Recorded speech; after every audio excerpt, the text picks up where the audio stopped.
bem-vindos ao nosso Evangelho do Lar, na Casa Virtual Luz Espírita, com auxílio e proteção dos benfeitores da colônia espiritual Maria de Nazaré. Nosso grupo, em nome de toda a Cavilha, agradece por nos receber em seus lares.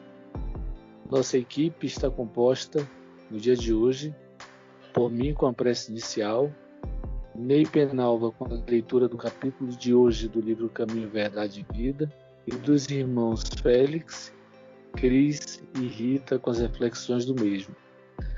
Vamos emanar boas energias para levar luz e conforto aos lares materiais e espirituais, bem como toda a espiritualidade protetora presente onde quer que se encontre, na harmonização dos lares e fluidificação das águas, lembrando que deve ser um recipiente exclusivo para cada pessoa ou animal, pois os remédios espirituais são colocados de acordo com a necessidade de cada um. Passamos assim à prece inicial.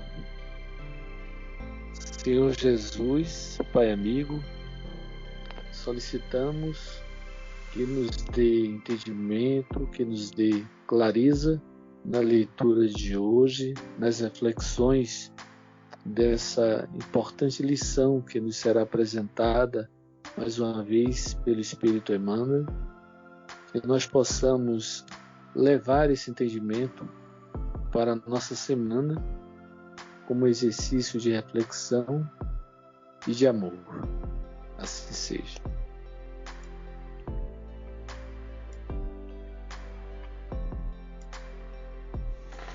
A espada simbólica. Não cuideis que vim trazer a paz à terra. Não vim trazer a paz, mas a espada. Jesus, Mateus, capítulo 10, versículo 34. Inúmeros leitores do Evangelho perturbam-se antes dessas afirmativas do Mestre Divino, porquanto o conceito de paz entre os homens, desde muito século, foi visceralmente viciado. Na expressão comum, ter paz significa haver atingido garantias exteriores, dentro das quais possa o corpo vegetar sem cuidado, rodeando-se o homem de servidores, apodrecendo na ociosidade e ausentando-se dos movimentos da vida. Jesus não poderia endossar a tranquilidade dessa jaez. E, contraposição ao falso princípio estabelecido no mundo, trouxe consigo a luta regeneradora, a espada simbólica do conhecimento interior pela revelação divina, a fim de que o homem inicie a batalha do aperfeiçoamento em si mesmo.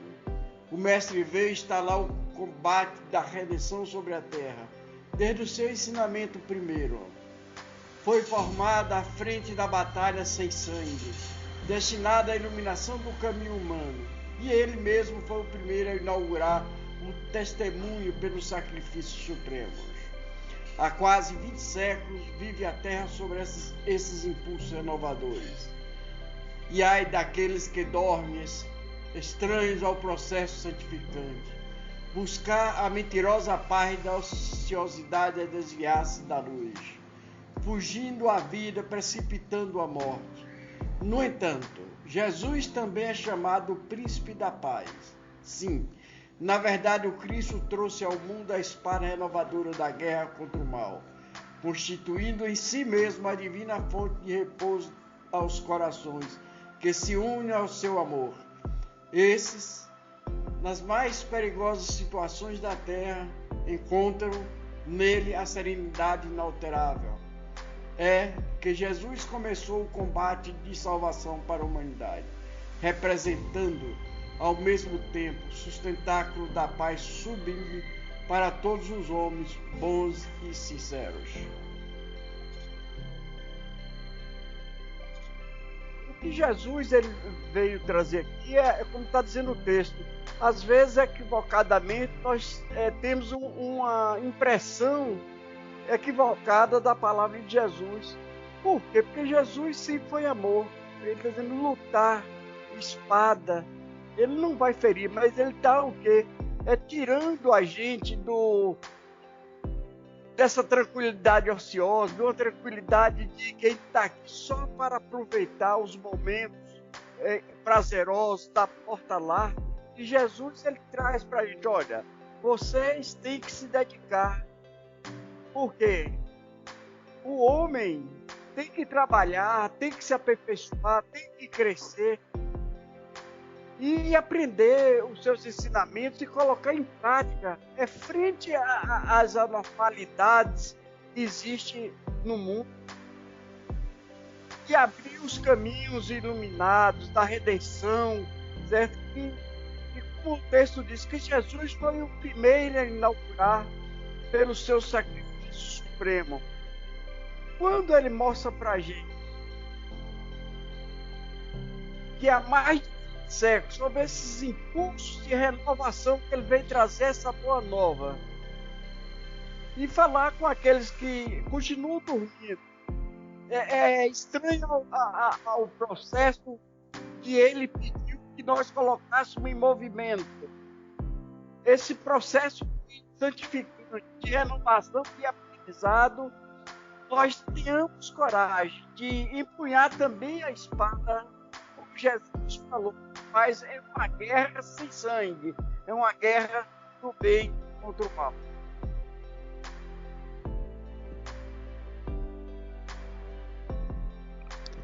Muito, muito interessante, né? As palavras do Ney, né? O Ney trouxe muito bem esse comentário da reflexão desse capítulo do livro, porque à primeira vista nos incomoda, né? Quando a gente lê Jesus dizendo que vim trazer a paz à terra, não vim trazer a paz, mas a espada. Então, à primeira vista, a gente toma aquele choque, mas depois que a gente começa a entender e começa a refletir sobre as verdadeiras intenções do Mestre, é que a gente percebe que, como sempre, ele estava no caminho correto, porque a espada que ele fala é exatamente essa renovação que nós temos que fazer em nosso ser.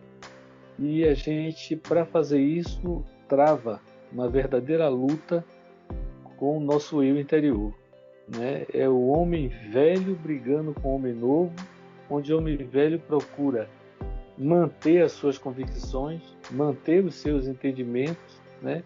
Muitas vezes enraizados em entendimentos antigos, em entendimentos ultrapassados na maioria das vezes, e Jesus nos faz renovar, faz com que nosso novo homem ressurja, trazendo as novas ideias, trazendo os novos pensamentos, trazendo as novas reflexões e sacudindo a nossa vida e o nosso emocional. Eu acho interessante porque ele nos provoca a deixar a ociosidade. A ociosidade de quê? De estar deitado naqueles ensinamentos. Muitas vezes sem pôr em prática aquilo que nós estudamos, aquilo que nós lemos. E Jesus quer não, ele quer que a gente pratique o verdadeiro evangelho. Que a gente saia do nosso conforto, saia da nossa zona de conforto e a gente passe a agir verdadeiramente como filho do Pai. E isso incomoda as outras pessoas, incomoda talvez a outros grupos. E é interessante que é uma reflexão que ele faz, que faz com que a gente perceba que nós precisamos desempenhar o nosso verdadeiro papel no mundo, seja na nossa casa, seja na sociedade, seja no seio da nossa família, mas nós temos que trazer esse nosso papel, né? A doutrina espírita, ela não é uma doutrina estática, ela é uma doutrina dinâmica, é uma doutrina de ação, de atuação, onde nós temos que agir positivamente, agir proativamente pelo bem do próximo e pelo aperfeiçoamento de modo geral. Então, essa espada que nós temos que empunhar, né? A espada do verdadeiro cristão, daquele que segue sem medo, né? Carregando consigo os ensinamentos tão bem conduzidos pelo nosso Pai Maior.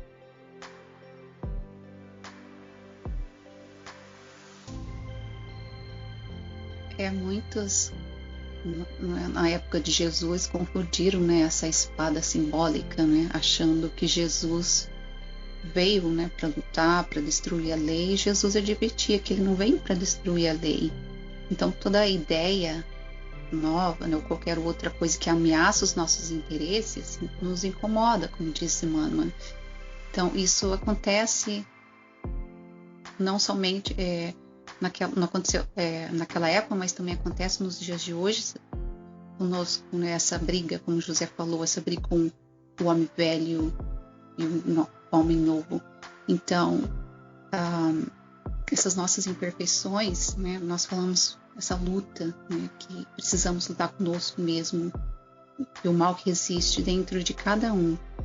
Mas quando decidimos, né, fazer a nossa transformação, nos renovarmos, essa batalha é um desafio, né, que estaremos enfrentando todos os dias.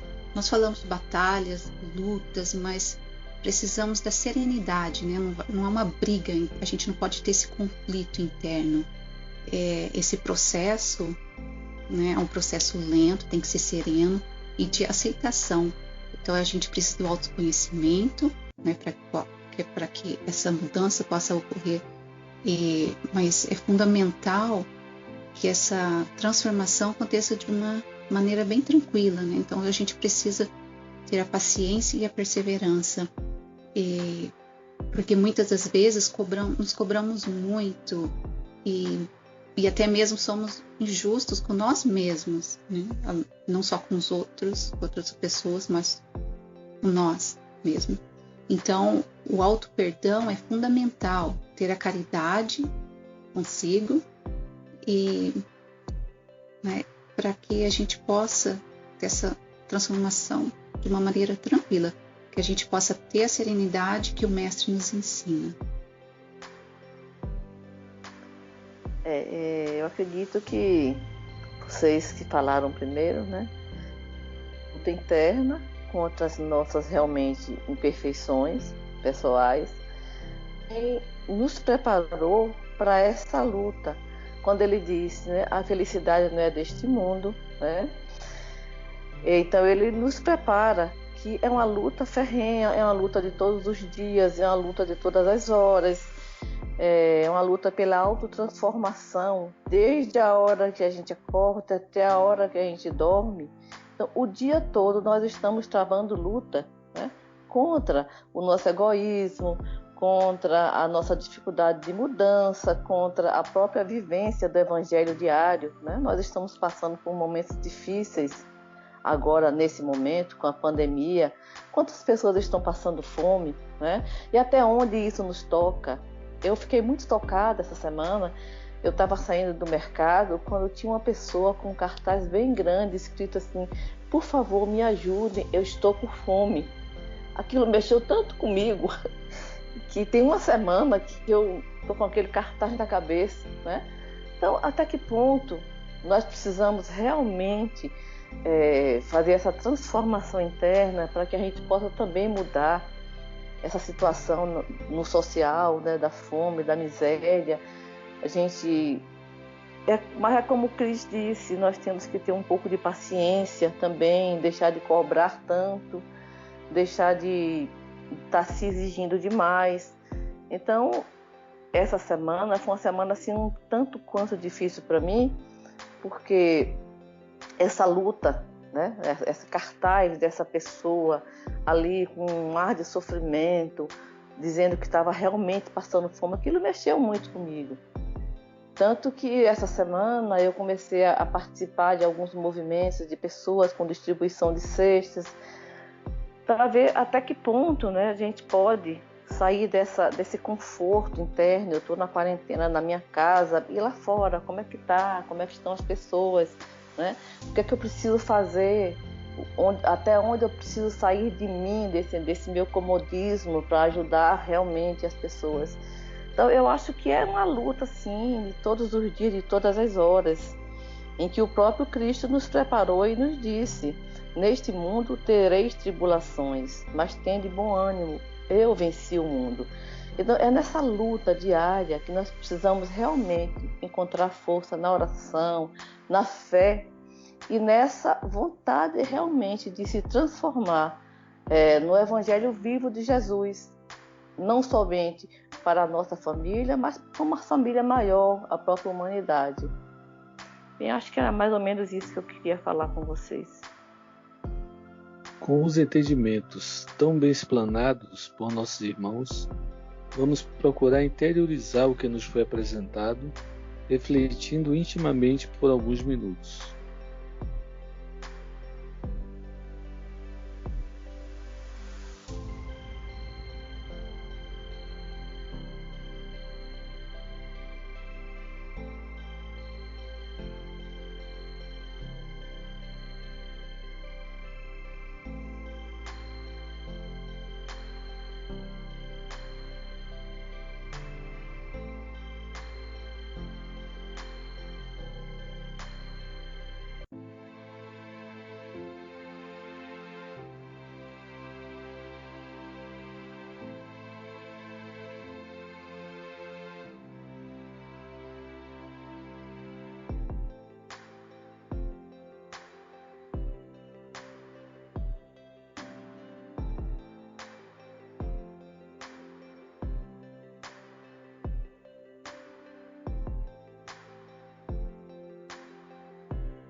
Elevemos nossos pensamentos a Deus e, com auxílio dos Espíritos de Luz da colônia espiritual Maria de Nazaré, pedimos paz e harmonia para todos que estão conectados conosco neste momento de amor, bem como a emissão de boas energias aos nossos familiares e irmãos encarnados e àqueles que se encontram no plano espiritual.